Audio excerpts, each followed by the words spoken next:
وما كان الله ليعذبهم وأنت فيهم وما كان الله معذبهم. Bismillahirrahmanirrahim. Assalamualaikum warahmatullahi wabarakatuh. Waalaikumsalam warahmatullahi wabarakatuh. Suara saya sampai belakang mboten?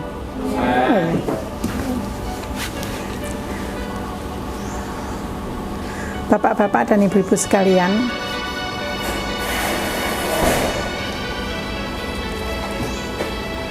saya orang biasa-biasa saja yang punya keinginan panjenengan semua ini tahu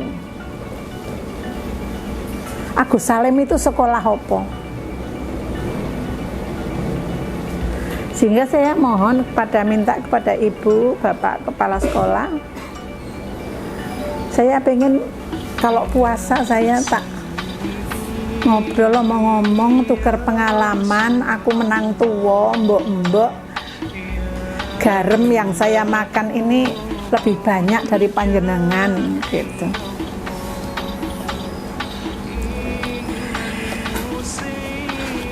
Setiap saya akan memulai omong-omong kita pada bulan Ramadan, saya selalu memulainya dengan Allahumma a'inni ala dzikrika wa syukrika wa husna ibadatik.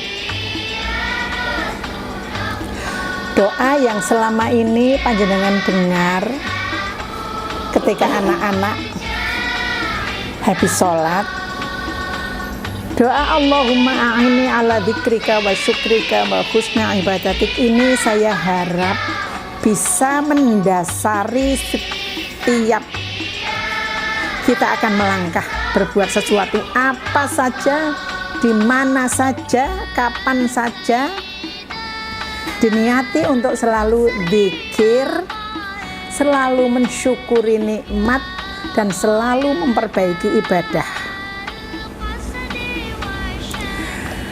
Bapak Ibu sekalian, setiap kita dalam hidup ini selalu memulai semuanya, segala sesuatunya itu dengan bismillah. Dan kepengen kita akan mengakhiri hidup kita ini dengan husnul khotimah. Sayangnya Bapak Ibu sekalian, di antara dua hal, di antara bismillah dengan husnul khotimah itu dalam hidup kita ini perjalanannya terlalu panjang dan godaannya luar biasa, cobaannya luar biasa, cobaan susah, cobaan senang, cobaan ekonomi, cobaan keluarga, cobaan penyakit, dan apa saja. Tetapi Bapak Ibu sekalian, asal kita selalu zikir, mensyukur, selalu ingat Allah, selalu mensyukuri nikmat Allah, selalu memperbaiki ibadah kita, insya Allah kedatangan husnul khotimah itu pasti. Makanya saya tanamkan kepada anak-anak, dengan saya juga berharap semua guru siapa saja yang pernah mampir mengajar di Agus Salim, walaupun kemudian dia keluar jadi apa, aku kepengennya doa Allahumma a'inni ala dzikrika wa syukrika wa husna ibadatik. Ya Allah, mudahkan saya untuk selalu zikir, mudahkan saya untuk selalu bersyukur, mensyukuri nikmat-Mu, mudahkan saya untuk selalu setiap saat berusaha memperbaiki ibadah. Saya kepingin itu mendasari hidup kita di mana saja, kapan saja, kita nanti akan berada di mana saja. Allahumma innaka Allahumma a'inni ala dzikrika wa syukrika wa husni ibadatik ini tetap ada di dalam hati dan selalu muncul di bibir kita ini dengan ikhlas. Selalulah kita memohon kepada Allah, ya Allah, masukkan saya dalam golongan hamba-Mu yang Engkau panggil, yang Engkau timbali.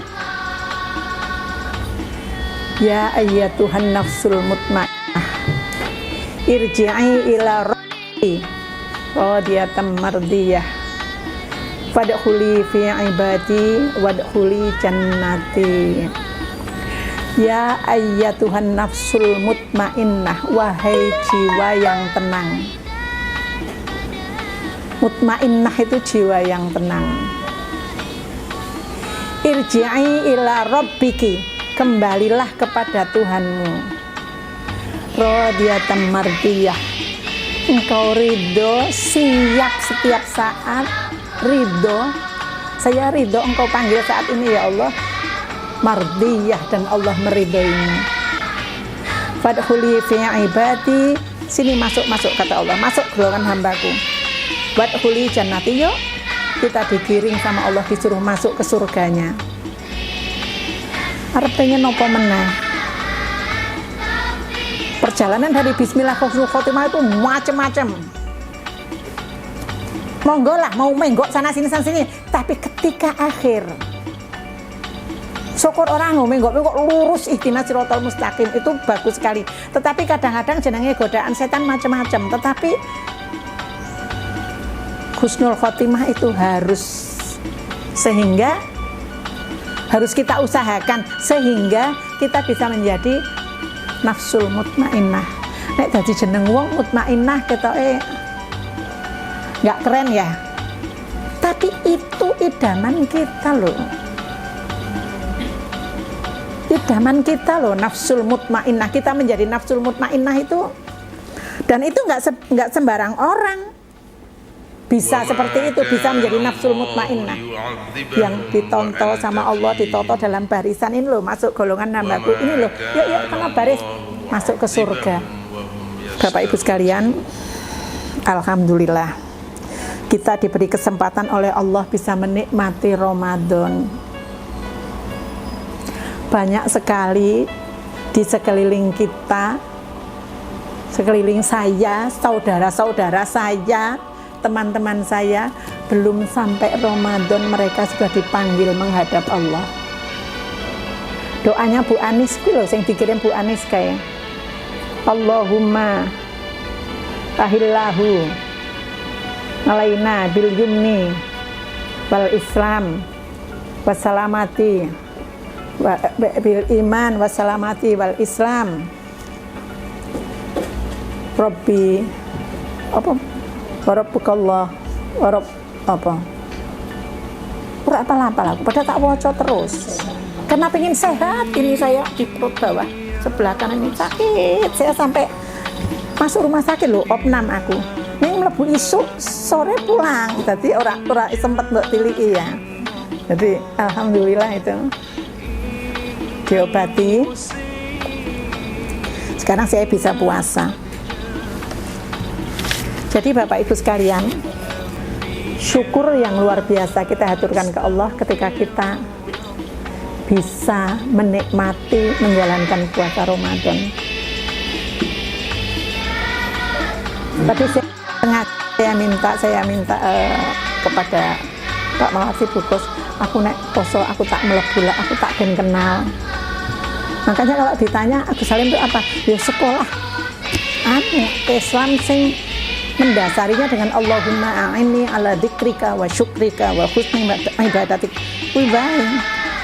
Jadi Agus Salim adalah diniati untuk didirikan untuk orang-orang yang agar selalu atau memotivasi orang untuk selalu berzikir, syukur nikmat, dan memperbaiki ibadah. Itu makanya Agus Salim melangkah sejak dari awal. Siapa disalahkan orang salah, dengan melangkah dari awal udah salah. Pakai sekolah murah, saya tidak menyesal. Di sini banyak sekali anak-anak yatim. Ketika Asyura dijumlah sama Bapak Ibu guru wali kelas itu jumlahnya sepidak luweh ya. Belum gitu sebulan, hampir tiap bulan toh innalillahi. Kayaknya dari Anu ini udah berapa kali takziah kita. Gitu. Anak yatim di Agus Salim ini, saya mohon betul kepada Bapak Ibu guru semua, jadikan anak emas. Fokuskan perhatian kita kepada anak-anak yatim yang mereka tidak mampu sekolah. Bisa di sekolah Agus Salim. Kalau ada kegiatan opo-opo, Bu Alfu yang pramuka, tolong angkat anak-anak yatim itu. Nek iso sing menang ki cah yatim ngono lho. Bukan berarti kita ngiwake bocah-bocah sing ora yatim, tetapi anak-anak yatimnya harus lebih istimewa. Pak Bagas nek arep lomba bal-balan, aja anak-anak yatim, biar mereka itu punya kebanggaan gitu loh. Aku neng kene diregani wong, aku neng kene dihargai, guru-guruku sayang, teman-temanku menghargai aku, orang ngenyek walaupun saya dalam kesulitan. Saya selalu pesan kepada Bapak Ibu, kalau lihat anak yatim kok sepatunya ngantek suwek, lapor Bu Anis, Bu Anis, lapor. Kok kelambine wis elek banget nanti letek kayak ngono ya digandani sih caranya nyuci begini-begini, tetapi lapor Bu Anis. Kita istimewakan. Itu misi, visi misi Agus Salim. Saya ingin mengangkat yatim duafa. Setiap kenyataan yang kita ketahui sampai sekarang itu banyak juga bukan banyak juga, banyak memang anak-anak yatim yang suemben itu jadi wong-wong gede. Sehingga hari Asyura, hari lebarannya anak yatim di sini menjadi lebih spesial. Lebih spesial daripada Idul Fitri ya. Lebih spesial. Karena kita memang fokus menyantuni anak-anak yatim. Itu Agus Salim yang perlu Bapak Ibu ketahui. Bapak Ibu sekalian, di dalam menjalani Ramadan, ada program umum yang harus semua orang memprogramkan itu. Apa sih? Malam Lailatul Qadar. Akan sangat rugi banget orang yang tidak punya program Lailatul Qadar. Orang banyak mengira Lailatul Qadar itu akan turun nanti tanggal 21, 23, 25, 27, 29, kurukuran ganjil. Padahal kalau menurut saya enggak. Rugi kalau kita hanya nyegat Lailatul Qadar tanggal 21, 23, 25, 27, 29, rugi. Yang kita ketahui bersama, Al-Quran itu turun pada malam Lailatul Qadar tanggal berapa? 17 Ramadan. Berarti nggak mesti kurukuran toh. Nabi pernah habis sujud, sini pasirnya nempel agak basah gitu, masih basah-basah. Nabi bilang ini malam Lailatul Qadar. Berarti Lailatul Qadar itu tidak harus turun di saat terang benderang. Tadi malam hujan deras, nggak mungkin Lailatul Qadar. Belum tentu. Belum tentu, kita nggak tahu. Bisa jadi saat hujan deras Lailatul Qadar. Oleh karena itu kita nyegatnya, mudah-mudahan kemarin belum ya, mulai nanti malam atau syukur sudah dilakukan kemarin-kemarin. Aisyah pernah bertanya kepada Rasulullah, ya Rasulullah, kalau datang malam Lailatul Qadar sebaiknya kita baca apa? Kata Rasulullah, bacalah Allahumma innaka afuwun tuhibbul afwa fa'fu anni. Terlalu enteng yang kita baca, terlalu mudah yang kita baca dibandingkan dengan karunia yang Allah berikan ketika kita membaca itu di malam Lailatul Qadar. Harinya cuma 30 Ramadan itu. Kita baca tiap malam dicekel anggur 30 dino ki pirawene to kita baca Allahumma innaka afuwun tuhibbul afwa fa'fu anni. Allahumma di masjid biasanya dibaca itu ketika sela-sela tarawih. Tetapi sebaiknya untuk kita kapan saja, ibu-ibu pas ngeliwet sahur, masak sahur sambil ini Allahumma innaka afuwun tuhibbul afwa fa'fu anni. Allahumma innaka afuwun tuhibbul afwa fa'fu anni. Bapak-bapak nunggu ibunya yang masak ini sambil ngapa di sela-sela ngaji, bahkan qiraah ini kita sempatkan Allahumma innaka afuwun tuhibbul afwa fa'fu anni. Bar sahur ngerokok lepas klepus nunggu subuh Allahumma innaka afuwun tuhibbul afwa fa'fu anni. Tolong ketika kita membaca itu di malam Lailatul Qadar, kebaikan yang luar biasa yang Allah berikan yang kita tidak mampu menghitung, membayangkan itu enggak mampu.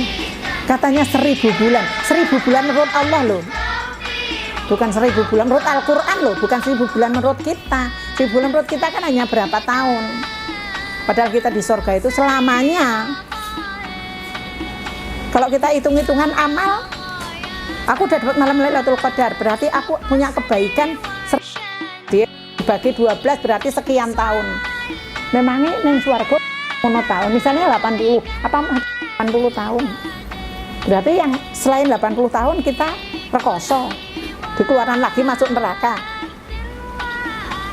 Itu makanya saya bilang 1000 bulan menurut Allah itu karunia yang luar biasa yang kita tidak mampu menghitung akal kita. Selamanya kita akan di dalam kebaikan dunia dan akhirat kalau kita ketemu Lailatul Qadar. Bapak Ibu sekalian, selain program umum yang semua orang harus nyegat Lailatul Qadar dalam 30 malam ini, dalam seluruh malam Ramadan ini, sebaiknya kita punya program-program khusus pribadi kita masing-masing. Saya kalau mau Ramadan saya pasang niat betul, saya bulan Ramadan ini aku harus selalu berwudu. Saya kepengen berwudu, tapi saya berusaha, misalnya saya dalam berwudu, saya berusaha menjaga wudu. Maaf, kalau saya salamannya saya pakai gini. Alhamdulillah aku kok senang kudu ngene iki, antara lain itu nek aku salaman ben ora nyolok ya pirang ngene. Tapi nggak bersentuhan langsung. Wuduku ora batal. Itu maksudnya. Selama Ramadan ini saya punya program itu. Pak Mane, selama bulan puasa ini saya memperbaiki ngaji. Bacaan Al-Quran saya perbaiki, sengaja. Selama bulan puasa ini saya mau memperbaiki sholat. Aku angger sholat didelok wong kok aku malah tak suwek-suwekke. Katanya cepet-cepet ngono kok wagu ya. Bu kepala biyen, bu kepala sekolah, nosok sholatnya cepet-cepet tak suwek-suwekke. Nah, tapi ketika sendiri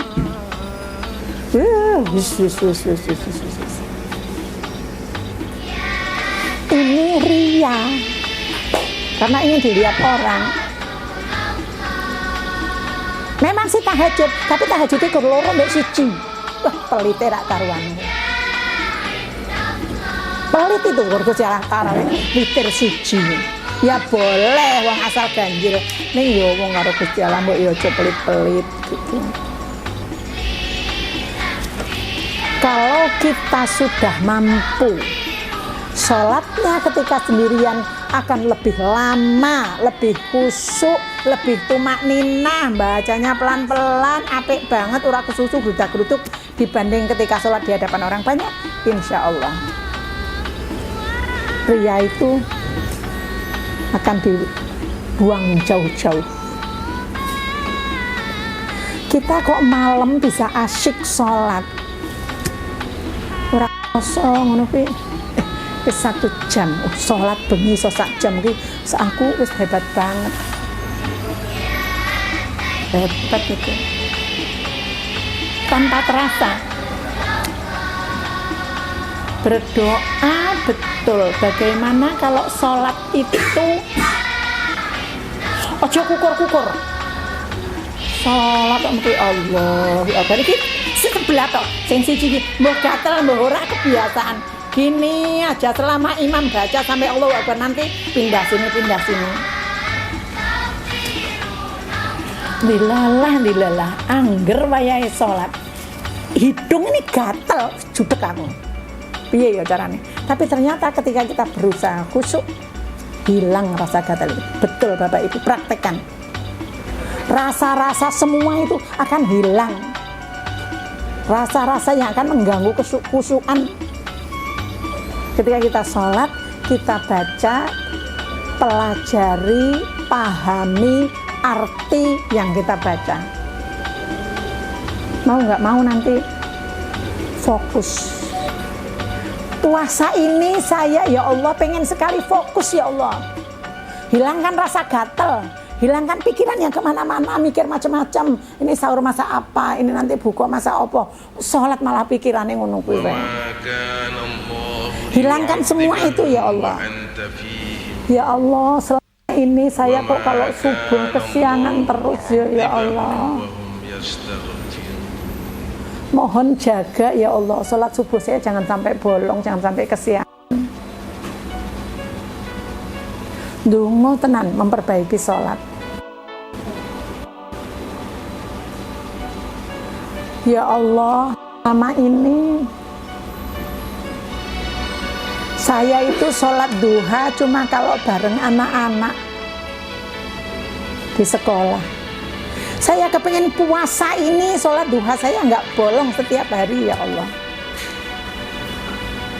Dungo menguatkan hati betul, dipaksakan.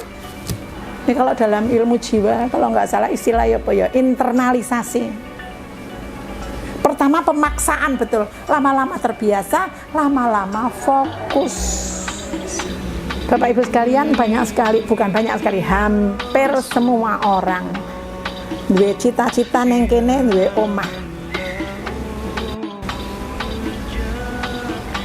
punya rumah, direwangi kredit 15 tahun, engko lunase pas mantu misalnya. Dengan cara bagaimana? Padahal nek iso kan jangan utang yang berbunga-bunga. Lah gimana saya kalau nggak utang pakai bunga-bunga bank, saya nggak bisa punya rumah. Dengan usaha keras luar biasa.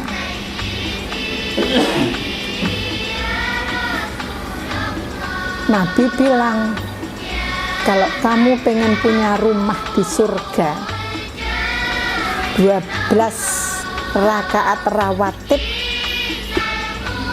takonono sebelum zuhur, 2 rakaat sesudah zuhur, 2 rakaat sesudah maghrib, 2 rakaat sesudah isya, 2 rakaat sebelum subuh. Allah akan membuatkanmu surga, membuatkanmu rumah di dalam surga. Punya kaplingan kita di sana. Orang ndak ada utang rono rene, orang ndak bingung. Gimana caranya? Cuma dengan itu Allah kasih rumah kita di sana. Rumah yang selama-lamanya loh, kita di sana nggak akan mati. Saya sekarang ya. 2 rakaat sesudah maghrib biasa, 2 rakaat sesudah isya biasa, 2 rakaat sebelum subuh itu saya betul-betul mewajibkan diri saya harus itu. Tapi ketika aku nyoba 4 rakaat sebelum zuhur, Masya Allah, memaksakan diri betul. Banyak malesnya gitu loh. Aduh, aku selak susu aku selak ngeleh iki ada aja alasannya. Badan saya capek, aduh iki sumuk, pas awan-awan kok ngono sumuk era karuan. Sampai sekarang itu saya masih loh. Agak-agak maksa gitu. Walaupun sudah otomatis nih Allahu Akbar niatnya sholat sunnah sih gitu. Sholat sunnah dulu gitu. Tapi 4 rakaat itu agak sulit. Tapi kalau kita paksakan, sekali lagi seperti tadi saya katakan internalisasi, kita memaksakan diri, lama-lama terbiasa, lama-lama nggak enak kalau ketinggalan, nggak enak kalau meninggalkan. Ini makanya bapak-bapak dan ibu-ibu sekalian, sholat duhur anak-anak suruh pulang aja. Saya bilang gitu sama Pak Mawardi, nanti bapak ibu guru sholat jam duhur sendiri di aula. Saya kepengen betul mulai nanti sebelum sholat kita sholat sunnah dulu 4 rakaat. Paling ora dipaksa Pak Mawardi sampai nanti menjelang libur. Mudah-mudahan nanti libur di rumah kita dan bapak-bapak ibu semua ini terbiasa. Eman-eman sekali kalau nggak melaksanakan. Sehingga besok ketika kita masuk, anak-anak kita paksa ganti. Paksa suruh sholat 4 rakaat dulu gitu. Mungkin mereka belum butuh rumah ya, tapi kita paksa supaya terbiasa menjadi style, menjadi gaya hidup, jadi kebiasaan.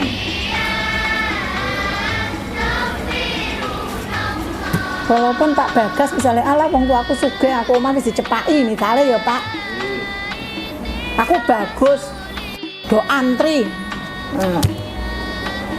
tetapi tetap emang enak ikut orang tua terus. Ya kalau istri kita cocok sama mertua, sama ibu kita, ya kalau istri kita cocok sama adik-adik kita,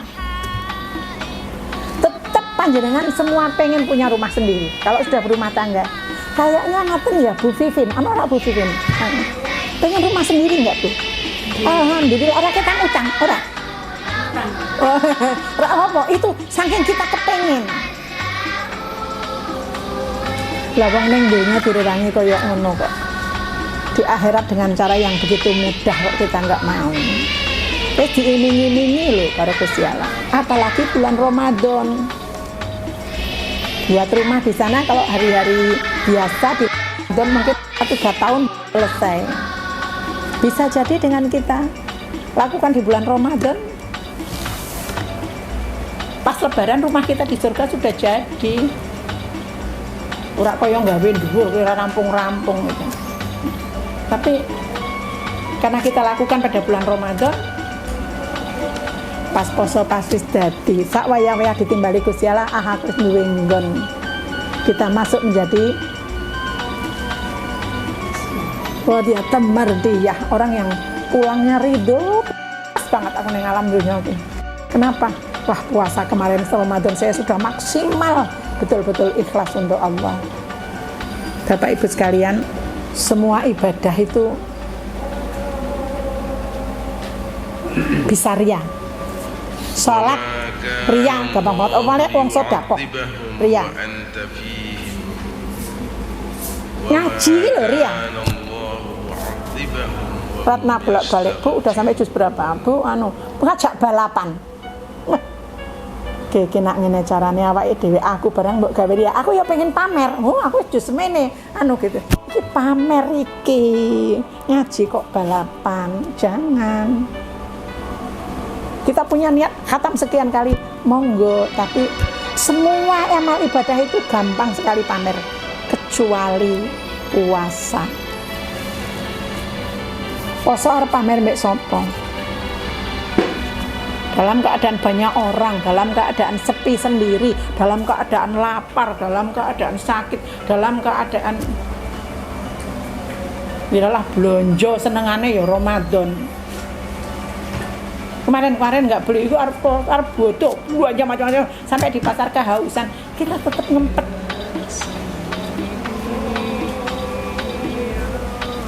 Itu kita berarti seperti kata Pak Mawardi. Doa masyhur man shoma ramadhana imanan wa ihtisaban ghufira lahu ma taqaddama min dzambihi, kata Pak Ali Putri, kata Pak Mahmudi. Kalau orang puasa dengan iman, ihtisaban, kita percaya nanti akan dihisab, jadi kita ikhlas-ikhlasnya hanya karena Allah loh Bu, puasa betul-betul Allah akan mengampuni semua dosa kita. Allah akan melipat gandakan semua amal-amal kita. Katanya amal itu berlipat 10, 200. Itu di bulan lain, di bulan Ramadan hanya Allah yang mampu menghitung. Kita nggak bisa, kalkulator kita nggak muat untuk ngitung berapa kelipatan pahala.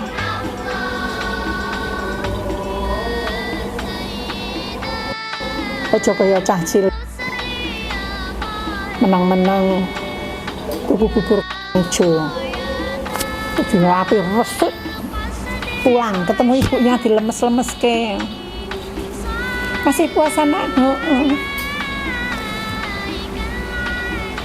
Kita sudah bukan anak kecil, kita bukan orang yang baru aja masuk Islam, mu'alaf yang masih dengan kesulitan yang luar biasa untuk puasa. Walaupun ada Sujiwotejo ya, aku sedekah iya, puasa oke, tapi aku nak kon sholat angel aku, susah aku naik sholat. Dia ngomong sendiri. Lah, kita mudah-mudahan nggak termasuk yang begitu-begitu lah. Puasa ini menjadi momen penting kita untuk zikir, diperbanyak. Yang selama ini tadi astagfirullah, kita sekarang Allahumma innaka afuwun tuhibbul afwa fa'fu anni. Zikir, mensyukuri nikmat. Betapa banyak orang yang tidak bisa makan. Kita ini kan hanya menunda untuk bukongko kita sono. Beras mahalnya luar biasa, kita masih bisa makan. Hanya menunda, makannya nanti. Lawang menir di pabrik itu harganya sudah berapa? Menir beras tumbuhan kecil, beras hasil penggilingan yang remuk itu dijual sudah mahal sekali. Orang sudah banyak sekali yang membeli menir. Mudah-mudahan kita tidak termasuk yang itu ya. Kita masih bisa makan walaupun, apalagi dengan puasa, aku tulis ping telu pol-polan, kita hanya bisa makan 2 kali. Itu sudah mengurangi. Sehingga yang seharusnya 15 kilo bisa habis cuma 10 kilo 1 bulan misal. Kita hanya ngempet untuk nanti kemudian kita buka. Kita bukan orang fakir miskin yang susah.